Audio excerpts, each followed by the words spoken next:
Hello, আসসালামু আলাইকুম। আজকে আমি নলা মাছ রান্না করব। এখন মাছটাকে হলুদ মরিচ দিয়ে মাখিয়ে রেখেছিলাম, লেবু রস দিয়ে ম্যারিনেট করে রেখেছিলাম। এখন এটাকে ভেজে নিচ্ছি। এভাবে সুন্দর করে একটা একটা করে দিয়ে ভেজে নেবেন।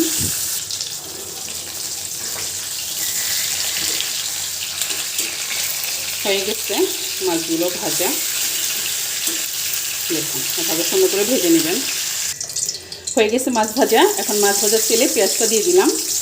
আর এভাবে মজাদার নলা মাছ দিয়ে আলু টমেটো দিয়ে অনেক মজা হয়। সিম দিয়ে রান্না করবেন, খেতে এত ভালো লাগে, না খেলে বুঝবেন না।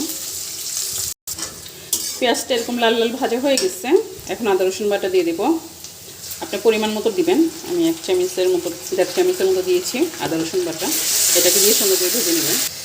দিয়ে দিচ্ছি এখন হলুদ মরিচ আদা ধনিয়া ফাঁকি জিরা ফাঁকি সব একসাথে পেস্ট করে নিয়েছিলাম।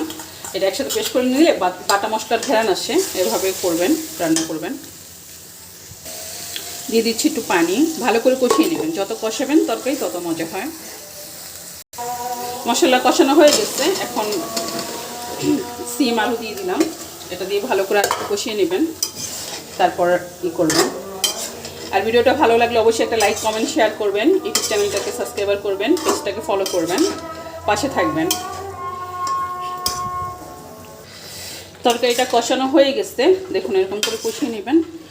তারপর পরিমাণ মতো পানি দিয়ে মাছটা দিয়ে দিবেন। এখন দিয়ে দিচ্ছি মাছ।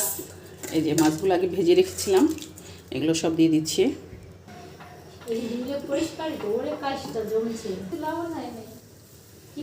হয়ে গেছে তরকারি।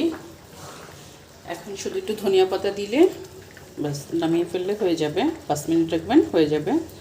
আর অবশ্যই ভিডিওটা একটা লাইক কমেন্ট শেয়ার করবেন, ইউটিউব চ্যানেলটাকে সাবস্ক্রাইব করবেন, পেজটাকে ফলো করবেন, পাশে থাকবেন।